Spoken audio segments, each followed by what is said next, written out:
देखो देखो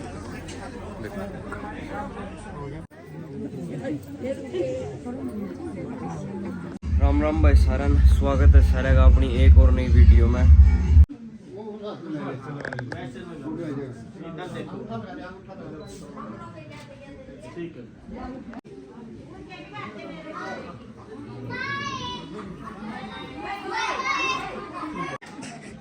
और संजीत डाइट पे चल रहे हैं।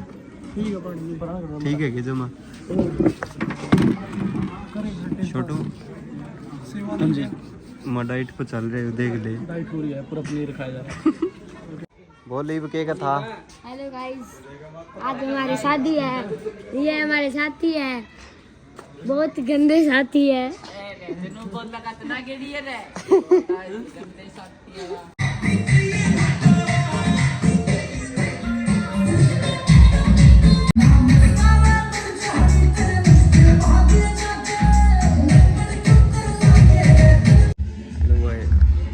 आज और कल ब्याह में बिजी थे, ब्याह में लाग रहे थे काम। अपना मामा का है ब्याह, आज जाओगी बारात और ये तैयार होवांगे बस, और फिर चलांगे बारात में।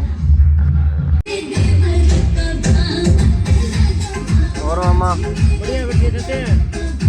हेलो भाई, आप तैयार हो के चल पड़े बारात खातर। चिको बारात में चढ़ लिया है मामा श्री। घाम लगा मामा, उल्टी पिट देना बढ़िया, यो बढ़िया गदूस।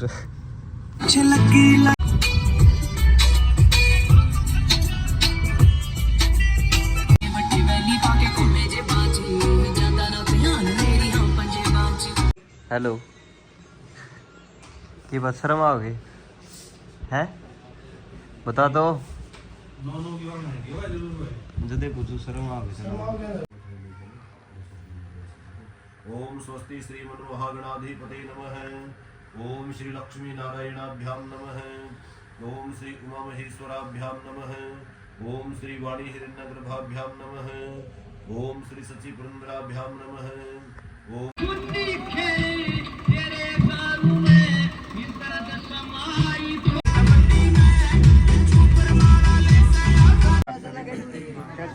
इधर देखना।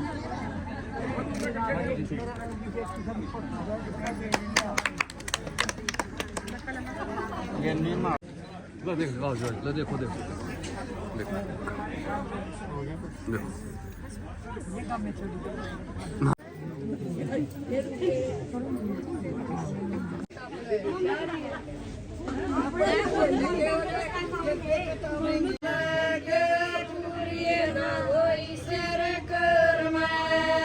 विवाह की शोभा होती है, सभी को आने वाले अतिथियों को अच्छा लगता है, सबके स्वागत के लिए मधुपरक दही का जो मधुपरक आपने 3 बार धरती को छिट्टा देकर आपने मिश्रण किया, उससे देह की शुद्धि होती है। लाजा खील को बोलते हैं। खील दान से बनती और दान खील चावल से बनती, चावल दान से निकलता है। खील का होने इसलिए किया जाता है, लड़की धान की पौध की तरह होती है। जैसे धान की पौध को किसान खेत में तैयार करता है, तैयार होने के बाद उखाड़ कर दूसरा खेत में लगा देता है, इसी प्रकार से अपने पिता बेटी को धान की पौध की तरह पालता है। और जब वो तैयार हो जाती है तो उसको उखाड़ के ना पति के खेत में लगा देता है। जैसे आज रघुवीर जी ने इनका कन्यादान आपको दे दिया, तो ऐसे इसलिए दान का इसका खील का वन किया जाता है।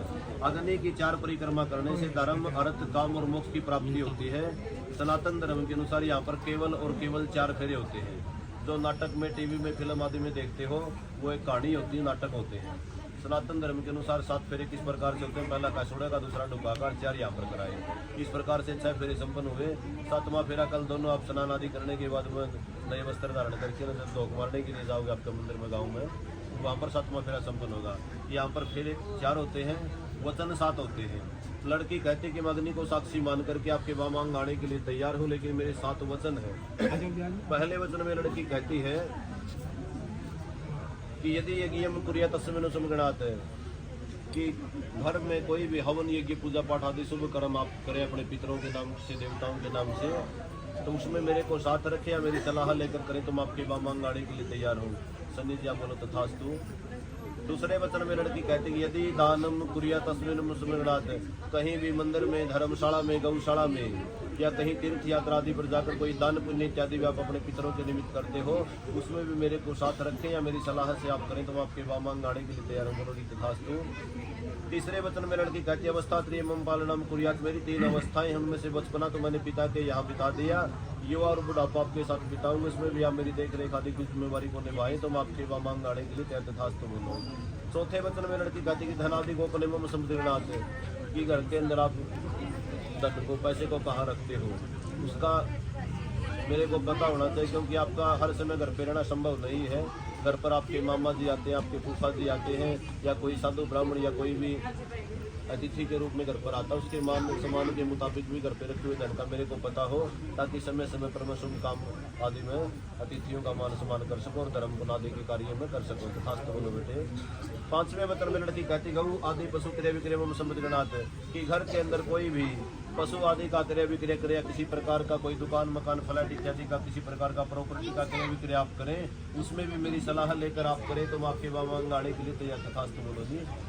छठे वचन में लड़की कहती बसंत आदि ऋतु मम पालनम कुरियात, की पूरे भारत पूरे विश्व के अंदर भारत एक ऐसा कृषि प्रधान देश है जिसमें एक वर्ष में 2-2 महीने की 6 ऋतुएं होती हैं।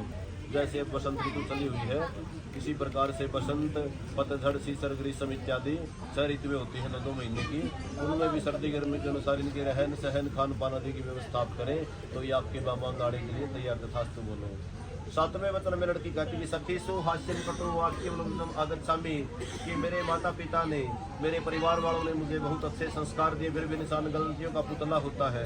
जाने अनजाने में ससुराल जाने के बाद कोई कमी, कोई भूल, कोई त्रुटि मुझसे हो तो एकांत में लक्ष्मी तुल्य जान करके मेरा मार्गदर्शन करना। ऐसा ना हो कि मैं कोई गलती करूं और आप सखी सहेलियों में, मेरी ननद के सामने, जेठानी के सामने या दुरानी के सामने मेरी सखी सहेलियों में गाली गलौज आदि बोल करके, आप सब बोल करके मेरा अपमान करें। मैं आपको वचन देती हूँ कि ऐसा मैं कोई भी कार्य नहीं करूँगी, फिर भी अगर कोई जाने अनजाने में हो तो एकांत में लक्ष्मी तुल्य जान करके मेरा मार्गदर्शन करना कि आपको ऐसा नहीं ऐसा करना चाहिए था। इस प्रकार लड़की कहती है कि आप मेरे वचनों को स्वीकार करें तो मैं अग्नि को साक्षी मान करके आपको वचन देती हूँ कि पितरों की कृपा से संतान आदि की वृद्धि का जो मेरा दायित्व है उसको मैं निभाऊंगी तथास्तु होते।